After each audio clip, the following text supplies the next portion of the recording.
Cool. So back with another episode. This is episode 31 of Everyone is a DJ. I think today I'm very excited about the conversation that we're about to have. We have, I think, one of the most influential music curators in the events and nightlife space in the world when it comes to Afro House and Melodic House. Alex Twin, who is the music curator at Ushuaia and B Beach, Dubai. Alex, what's up, man? I'm very good, thank you. Thank you for the invite. I'm super happy to be here and super happy to see you. Hey, I know you said you're quite busy. Just come back from some time off, so you're back straight back on it on this podcast with us. So I appreciate it, man. Thank you so much. That's right. Yeah, I couldn't miss the chance. So Absolutely. So listen, man.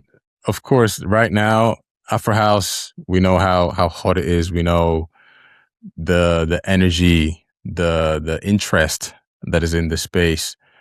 But tell us about from when you first kind of started getting into the industry to where we are now, and what has the journey been like to kind of see the progression of Afro House? Well, I remember I'm originally from Romania, so I can make the introduction. And I moved to Dubai 13 years ago. So I remember back then, there was no Afro House. There was like organic and some new disco. And I was in Ibiza before Dubai, and I moved to Dubai with the Ibiza background. And I had in front of me like 90 or 95% of the music that was played in Dubai was hip hop, R&B, EDM, mainstream music. And over the years, music changed. It went into more organic and then into Afro House. So, of course, I felt the change, and step by step, I approached the organic and then the Afro House. But yes, I think now the market is oversaturated with the Afro House, so-called Afro House. But why I think is this happening at the moment is because the mainstream disappeared.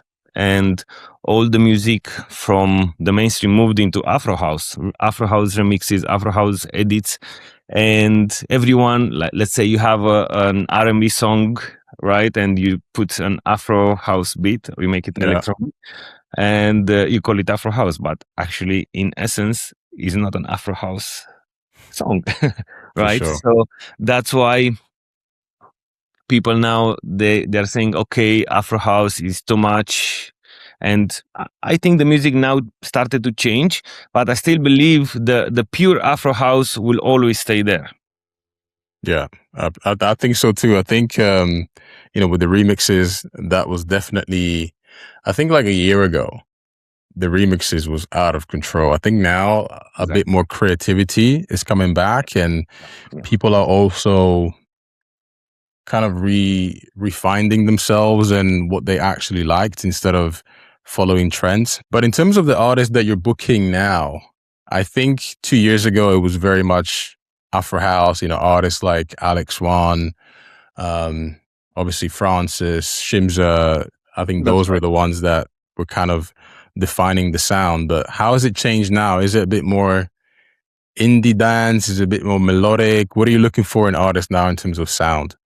Well, I think they kept, let's say, Francis or Shimza or Alex One. They kept their authenticity into their music, and that fact helped them to stay above and to still get bookings and so on. And yes, we are still booking them because also their music changed. They adapted to the new sound, and they started to adapt their music, their releases, their sets.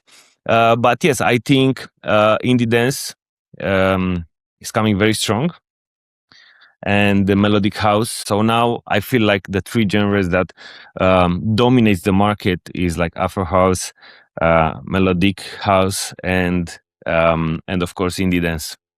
So tell us, how did you become a music curator, and how did you get to become one for two of the biggest venues in Dubai? I moved to Dubai a long time ago, and everything started as a DJ and producer. So I started as a DJ, and after that as a producer, because I'm a DJ for about 20 years and producer for 13 or 14. Since I moved to Dubai, I started to produce music as well. I started by myself without any help, without any courses or anything, like just practicing every day from YouTube, like watching tutorials and practicing. So eventually I got to a point where I was happy with my productions, and then I started to release music. And which is like this fact is very important, that I started from a point where now I'm like far away from that point, and you can see the progress. This is a very important thing. I just look back and I see the progress, which makes me proud, Right, to of be course. honest. So step by step, I started to get involved into the venues, helping them to book some DJs, and I was actually the filter between the venue and the artist, because sometimes they were doing like wrong bookings. They were expecting different things when the DJ actually was giving or was delivering different thing. So I was like the one, hey, this is not right, this is right. And step by step, I've got involved into the bookings, but more as a filter and as a music curator for the specific venues. So everything evolved, and eventually 5 years ago, I started working with AdMind, which is one of the biggest groups involved into the nightlife and entertainment in Dubai. And I was always building up things, building up the reputation. Consistency was the key always. And I'm now involved into the bookings, music creation, but again, still as a filter, because I'm not 100% a decision maker, but I'm the one who say, hey, yes, this is good. Right. Exactly. I see. So tell us, when did you start? Because you mentioned earlier it was very much commercial music when you first moved to Dubai. And of course, now we know, DJs are like the new rappers, right? Everyone wants to be a DJ. Yeah. But when do you remember when you started to see that change of like, this is now what people want and you should start booking these artists instead of these ones? Yes, I remember it was 2016, 2017 when I got really involved into the bookings, and together with another music director from a venue where I was working, we're like, deciding, consulting each other, and deciding which DJ is appropriate for our night, because we had our night doing some parties. Since then, everything evolved into a nice direction, to say like that. And now I'm still doing the same thing. So tell us, do you remember the first time you had to book an artist? What was that process like? And do you remember, were there any things that you looked for in the artist? Was it just you went on the Spotify, or was it just the Instagram? But back then, the first time you booked someone, what was that process like? Yes. Well, I'm not the person who's gonna take risks, especially in the beginning. I was a beginner doing that at the time, and I didn't want to take any risk. And of course, I got in touch with DJ that I knew.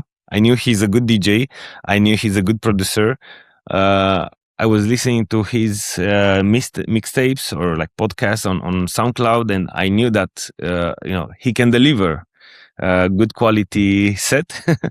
And then I got in touch with him because I knew him, and he did not disappoint. I was checking the music first. It was the music, and of course him as a person. Sure. And then I guess back then, was it just an Instagram message, email? What was the process like back then? Yeah, it was WhatsApp, because I had his number. He was a person that I know. Yeah, and then we moved everything by email.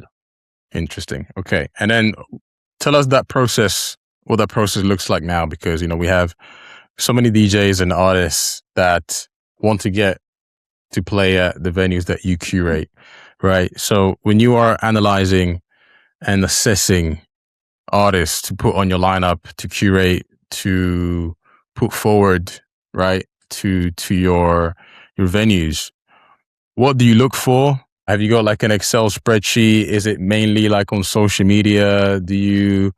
I don't know, do you have playlists? But what is your setup of how you look for artists? Well, when we look for an artist, firstly is the music. That's the most important, Okay. because we pay attention on the music, and we need to make sure that the audience and the customers will get a very good musical experience. The second factor is the demand. So we do a very deep research on how a certain artist or his demand behaves in the territory, because let's say there are artists that they have a really high demand in Ibiza or Europe or the US, but it's not the same in Dubai. And especially if it's an expensive artist, then it's a very big risk that, let's say, you take if you want to bring an artist that it has a high demand in US, for example, and then you want to bring him into Dubai, but you don't know how Dubai market will react to that artist because he never been there. So we calculate and we do our research very, very, very deep. So we make sure the risk is it's very low. Sure. So okay, so mainly you look at the music, Yes. and then how much does their brand, social media, and how active they are online influence your decision as well? Well, I think the social media, the content, the Spotify, the streams, also how active is on social media, and how engaged is they are with their audience. Sure. Together, cumulated, represents the demand. We look at every detail, and then we take the decision. But I think Sure. all these details together creates the demand. Yeah.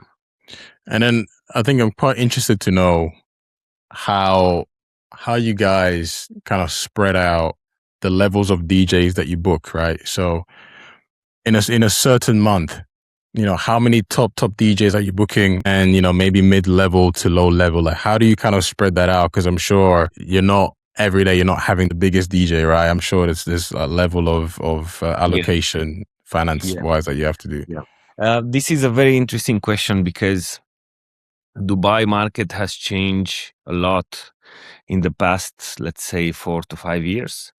And it has changed in a good way, but the thing is that it became very demanding. So Dubai market now is very demanding, and this is because it started to expand a lot. You have more venues, you have more promoters, and the audience it became very, very spoiled, and also they pay attention on music. They know more than before, that's for sure. They're listening because they're listening to good music every day, and their expectations are very high. So now with the full competition that you have in front of you in Dubai, it's very difficult to say, okay, it's Saturday night, or like to look at a Saturday in 2 months and say, hey, I want to book this DJ. You have to make sure that the DJ can deliver a very good set. It has demand, because if you have an average DJ, you might have the venue empty, because at the same time you might have 10 to 15 events in Dubai, and they all have a guest DJ, and everyone wants to book the biggest or the best DJ. And this is where the competition um, it's really tough. And everyone's got the money, right? And everyone got the money. Yes, exactly. And they just put the money on the table, and they're trying to to book the biggest. And then the audience, they all check, okay, what's happening this weekend, and they say, okay, I have Carl Cox, I have Andrea Oliva, and then I have Pausa, and then I have Francis Mercier, like all in the same weekend, or Peggy Gou, or I don't know. So they will all go, to their favorite DJ or to the bigger one or to the biggest one. Sure, sure. So that's why the market is very tough, and we always have to be careful. Tell us more about the fees when it comes to Dubai, because I think a lot of the times, and this has happened to me before as well, right? Where, maybe you have a manager where he's always trying to negotiate more in Dubai than in other places. I'm sure you deal with this on a daily basis. This is something that you deal with a lot. But how do you manage that expectation? And of course, everyone expects to get a lot more money in Dubai. Why that is, number one, and also how do you kind of check people? It's it's a very sensitive question, but I will answer to it as much as the best way you can. Yeah. Don't mention any names. Yeah. Well, as I mentioned before, Dubai market is very, very competitive, right? And everyone wants, let's say, a certain DJ. So then, they just put money on that DJ. So of course the manager will get the biggest offer. Yeah. Okay. And this happened for like a few years already.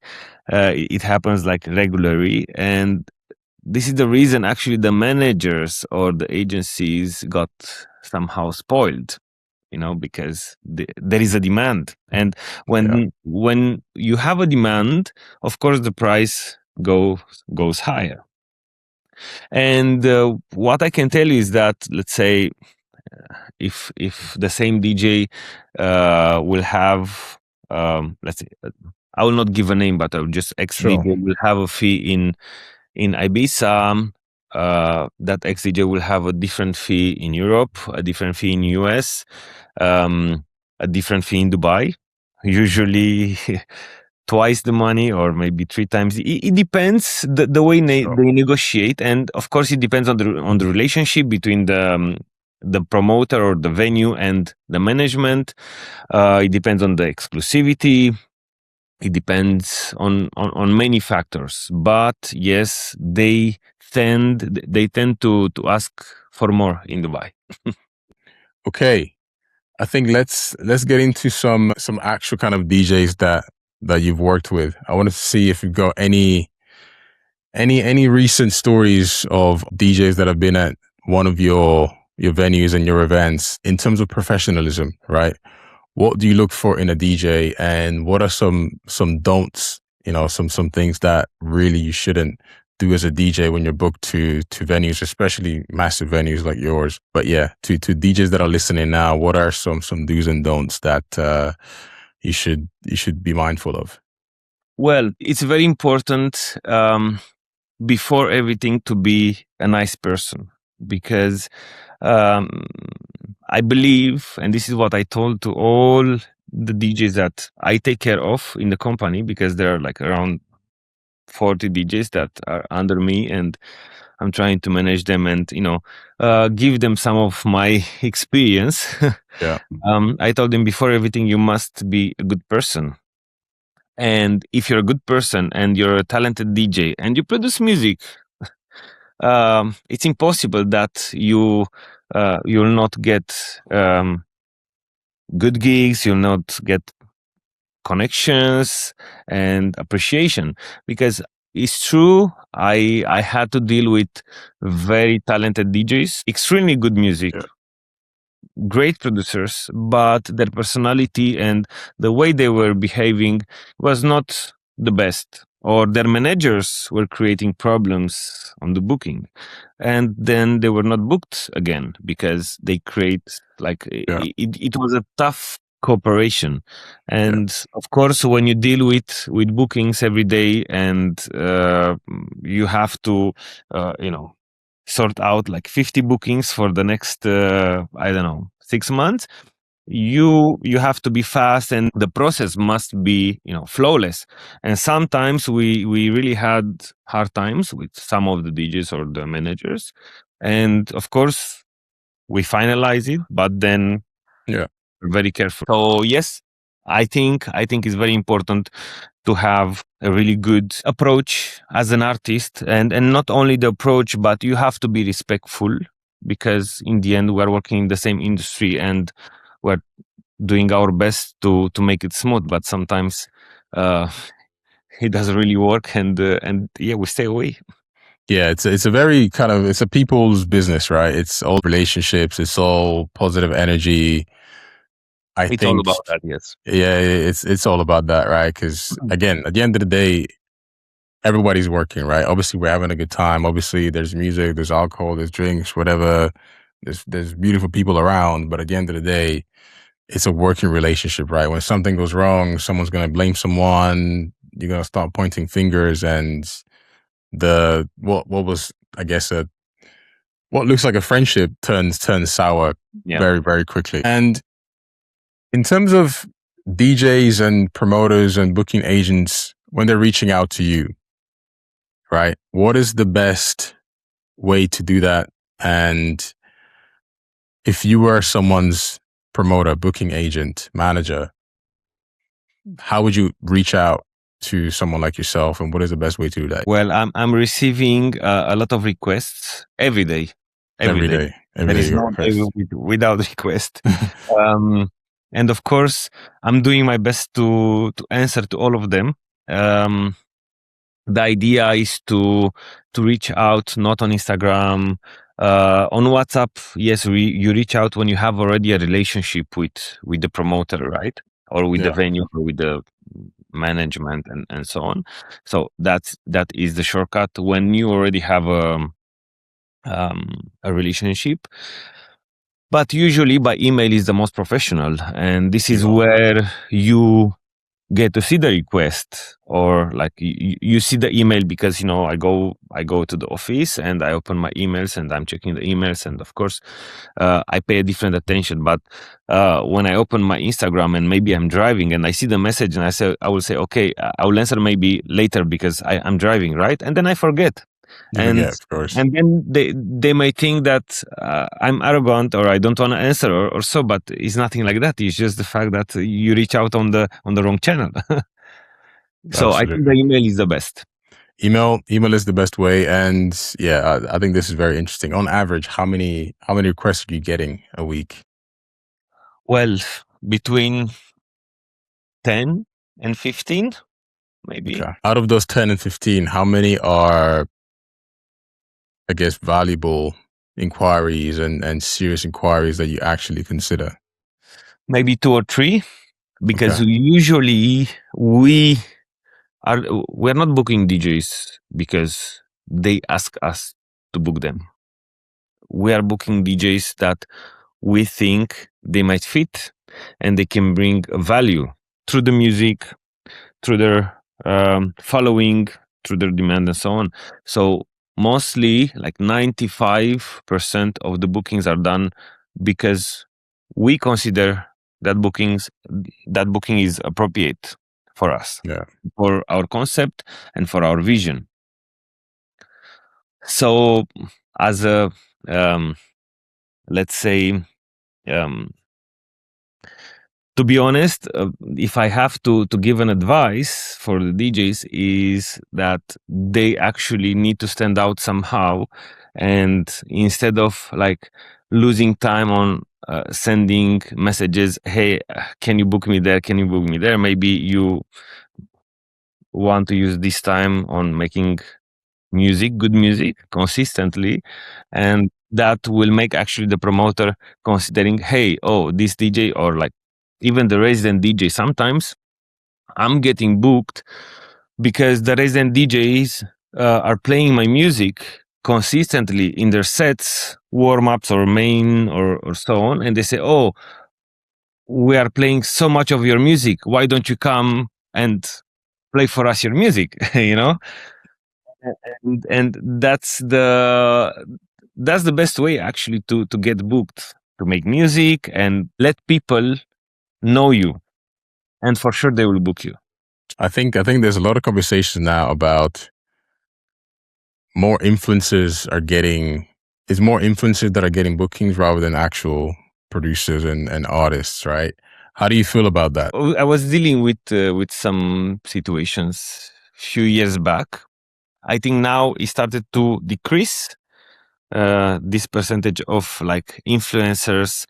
They became DJs, and then they were getting booked, but they were getting booked by venues or by promoters that they really didn't know how to approach or the music itself. Because let's say you're an influencer, and of course you love music, and you're getting some bookings most of the time because you don't have enough experience. Let's say you have 500,000 followers, right? Yeah. But that 500,000 followers, you don't have them because you have been producing music for the last 20 years consistently, and you have thousands of venues that you've Yeah. played at, right? So you might come as an artist, let's say, Sure. to the point where you have to deal with some difficulties or like with some challenges, right, during your DJ set, and you don't know how to react, you don't know how to behave, you don't know how to fix it because you don't have the experience. But the promoter, because sees, oh, he's big because of his following, the promoter will expect that you will fix that thing like this, but it's not like Yeah. that. You're But not it's able not to do like that. that. you Yeah. know or you have a difficult crowd and you still have to make it happen, and you must do some compromises, let's say, in order to fix the night somehow. Sure. And you're not able to do that because you don't know how. You don't have the You don't know. experience. You never went through that situation. So I think people started to understand step by step that the experience, uh, it matters a lot. And who would you say are some very experienced DJs that you've had some nights where maybe the crowd was cold or just the energy wasn't as you expected, but then the DJ was able to fix that? Like, are there any DJs that, whatever the crowd, whatever the energy, they can deliver? Well, to be honest, I will not book any DJ that will not be able to fix situation like that. Sure. I mean, I will not allow that booking to go No, of through because course. look, it happened to me so many times, by doing maybe the warm up or like taking over the main set, or even after Wow. the main DJ, like doing the closing.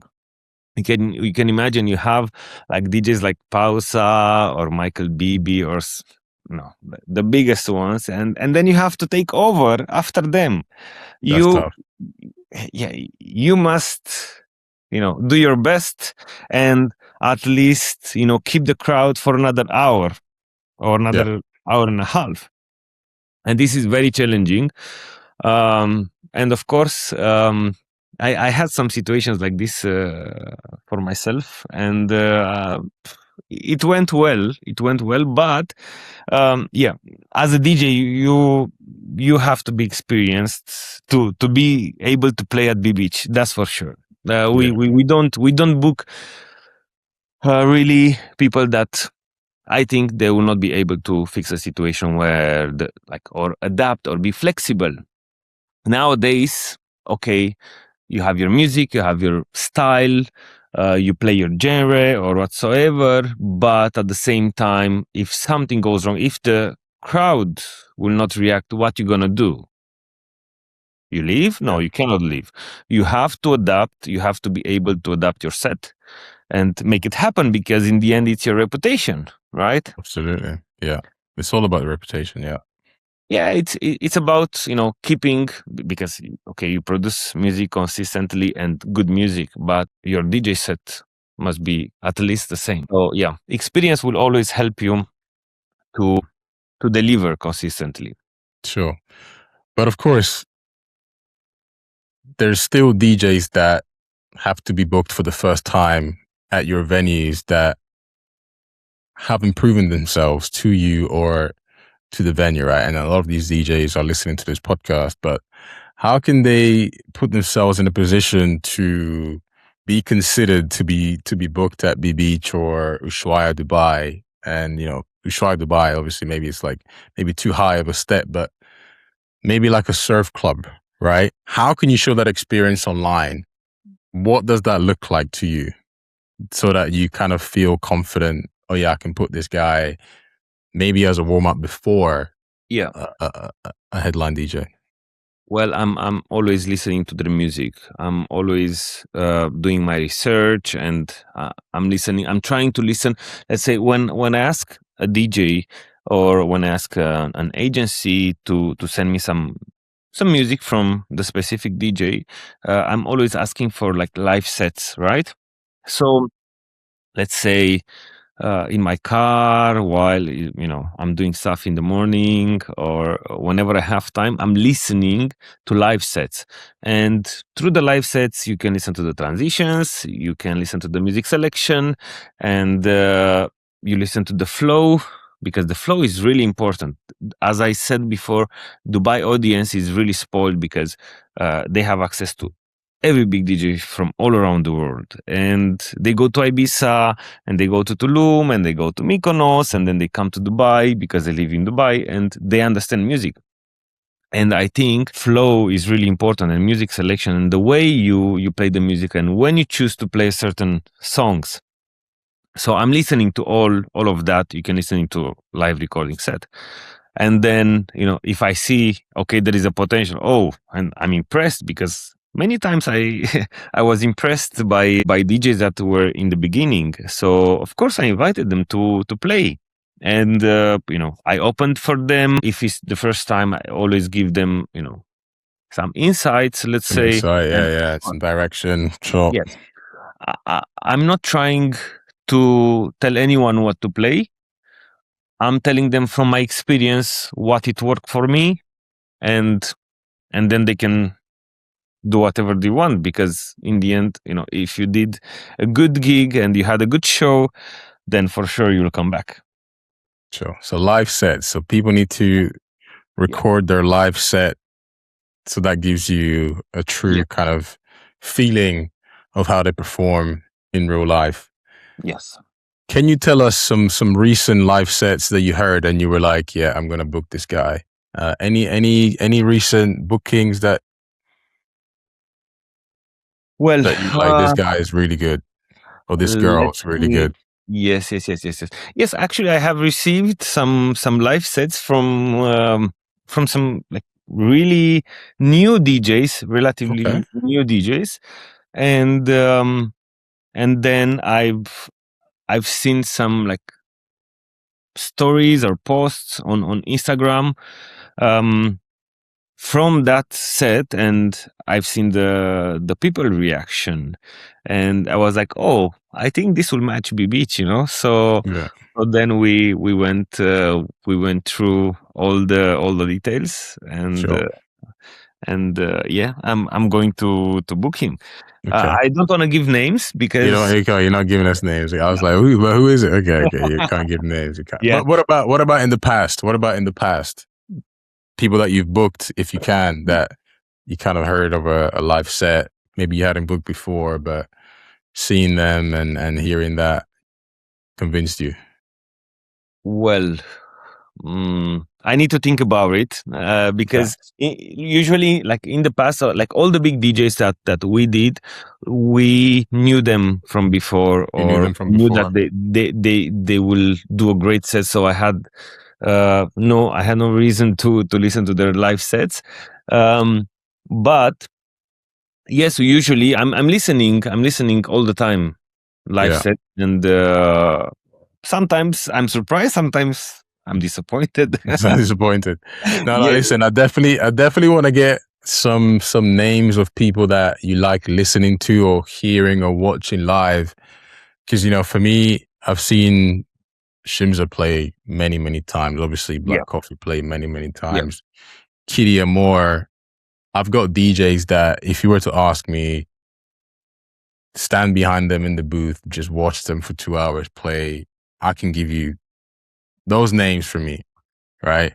Yeah, For yeah. you, for you, of course, as a music curator, who are those names of people that when you watch them play, they just kill it? Well, as you mentioned, Shimza is one of the DJs that really knows how to play. The way he's mixing the songs, the way he approach each song is really interesting, Yeah. and this is because he has a very good technique. So, and music selection, of course. Who really impressed me, and it was very interesting to see him playing. He was Andrea Oliva, and this is because his flow.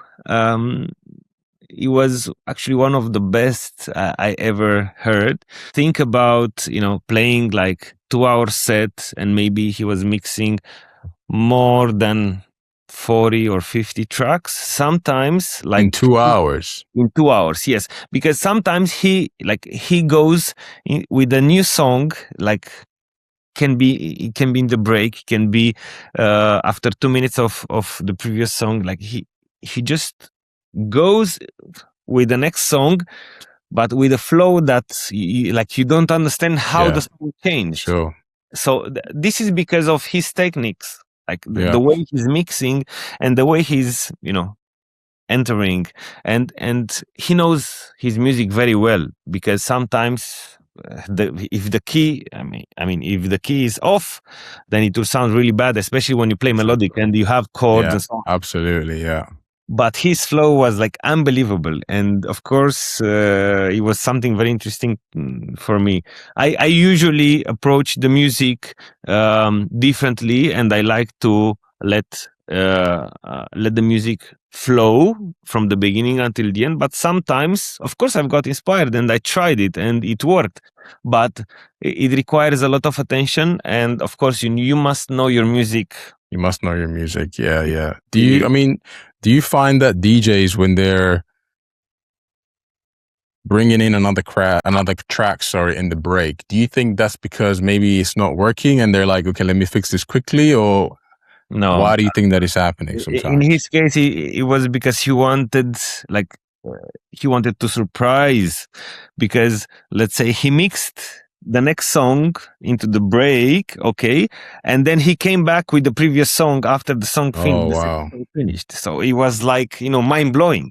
Something But different. this That's is different. still a technique, right? Usually, at this level, when you know your music, you don't really play music that you don't know or you don't believe it will work out. Yeah, Of course, every DJ will take some risks and will play, you play one song for the first time, but you listen to it before and you know exactly what to expect. So, absolutely. yeah, but Crazy, it crazy. it was very interesting. Andrea Oliva. And when was the set of his? Was it Well, recently? A few years I back? think it was a year ago, a year A and year a ago. half ago. Okay. Yeah, in 2025. Yes, I remember Wow. that. I've never seen Andrea Oliva play, so okay, now He's excellent, excellent. he's Really, excellent. really, really experienced DJ and very Yeah, kind. yeah. I think again though, I like your selection because I would assume that his style is different to Shimza, Yes, yes. right? So I think for me that's really good to show you don't have to play like this. You know, No, you can also play like this, and it's all about your personality and how you express yourself. yes, and of course, it's very important to have the crowd that will understand all this, because sometimes it happened to me. Sometimes I have a very good crowd which allows me to improvise, which allows me Mm.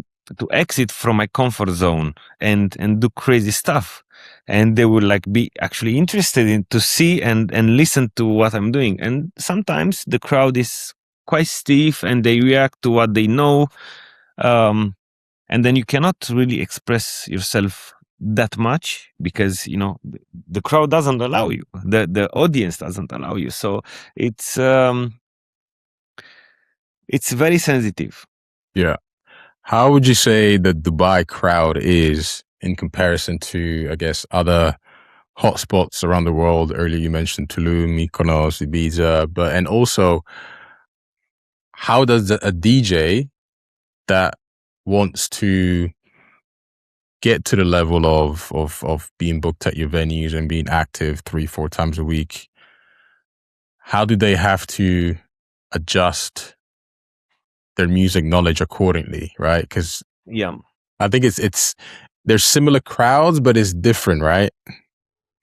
depends on the venue, of course. Yeah. After the pandemic, starting from 2021, I think, the crowds change. They have been listening to a lot of music online while all of us were staying at home, right? Because you still listen to the music, and I think they got the patience to listen and to understand more. I mean, this is what I Mhm. think. And Dubai crowd change. Now they are very educated and demanding, so they will always expect good quality music. And a thing that is really nice is that they will come to you and they will say, "Hey, thank you so much. You made my night. Wow, what the music! Oh, the way you mix songs, like it's unbelievable." So the flow, or like they understand, and the nicest thing is that they come to you and they say, "Hey, thank you so much." At the end. So yes, the Dubai audience is really demanding. They know Demanding. music. They know music because they travel, and of course, they got to see so many DJs, so many performances, and of course, they got the experience. Yeah. Yeah, I think it's fascinating now how much respect DJs have. Also when it comes to unreleased music, right? Track IDs. Now just casual people, casual fans, casual music fans know about Track ID and they listen to SoundCloud, right? And they listen to unreleased music on SoundCloud, right? This is something we've never had before. And it adds to the music knowledge of people. But before we go, man, I want to kind of get into what your ideal artist looks like. And if you can break it down into like percentages, right? So say for me, it would be something like, okay, for me, the ideal artist has to have 60% music, 20% brands, social media, and what's that, 20%? And then maybe, I don't know, 20% kind of hard work or be a Okay. good person, right? But how Yeah. would you break that down for your ideal artist to be booked at one of your venues? What does that look like? Yeah. Well, as I mentioned before, and we were discussing about this. Firstly, I will look at the music. I will listen to the music, and I need to make sure he's a real artist, which he plays like good quality music, and he produces music, right? Um, Second is the clear identity, because when you come up with an identity and you go to a venue, then the audience has a reason. Like they will always have a reason to come to see you because who you are and what you play. That means that you have a specific identity, right? And when you have your own identity, people will not be able to say, "Hey, like he played like Hugel, or he played like Shimza, or he played." No, it's him, and Yeah. he has his identity. And then, of course, the professionalism is very important, to be a good person, to have good personality, to be able to communicate with the audience. It's very important nowadays. The promoters are not looking at a DJ necessarily. They look at the entire package: music, identity, professionalism, and of course the communication between the artist and the audience. It's also very important. So to break it down, I would put 60% good quality music. Good quality music. Okay. Yeah. Identity, 10% Mm. professionalism, 10% communication, and of course social media. Social media actually will always reflect. I mean, obviously nowadays social media is it can be spoiled with so many artifacts, and it can go fake, Absolutely. but a person who knows all these things, or an experienced promoter, can tell you from the first second if this is manipulated or not. It can be the Spotify, it can be the Instagram, or like any other channel. I mean, if you show me something, I will tell you in the first second, okay, this is real or it's not real. Yeah, you have the experience though. You have the experience. Yeah. So I think all together, but the music will always be the Music first. Yeah. be the first And for you. then of course, because there are great DJs which I booked. They did not have an amazing social media, but the music was so good because they were in the beginning, Yeah. and it proved that actually the music is the one that will always wait the most. Have the best foundation. Yeah. Okay. Last question. And I think this is what people want to know, right? In your view, what is the difference between a DJ that gets paid €1,000, a DJ that gets paid 3,000, once that gets paid 5 and 10 up? What is the difference? Well, honestly, there are DJs who gets paid €3,000 who are technically better than the DJs that are earning 20K. And yeah. So the problem is that the market doesn't price the technical ability. It Not at prices all. demand, right? So the one that values 20K might sell 300 additional tickets and 10 extra tables. I mean, I'm telling you from my own experience. Absolutely. This is the reality, and I It's want the reality. everyone to know that the DJ that costs 20K, he costs 20K because he knows that he can sell, or the management knows, or the agency knows that this guy has a following, and he can bring you this, and this, and this will But generate. how do you see that proof that they can sell? Is it from previous shows? Is it data that they show you? What does that look like? Usually it's from the previous shows that we Previous have. shows. Yeah, and we know which one sells and which one doesn't. But there are other things, other factors as well. Let's say we had an experience with a name which it was 5K. He released Yeah. a big record, a big hit, and then he was 20. And the difference, because of that record, like when we firstly booked him for 5K, he had maybe 200 people, and we had to invite a lot of people to make the venue. Yeah, to make it look good. Or like to make it, look good. And then he released a big record, and he had a sold out show with 3,500 people.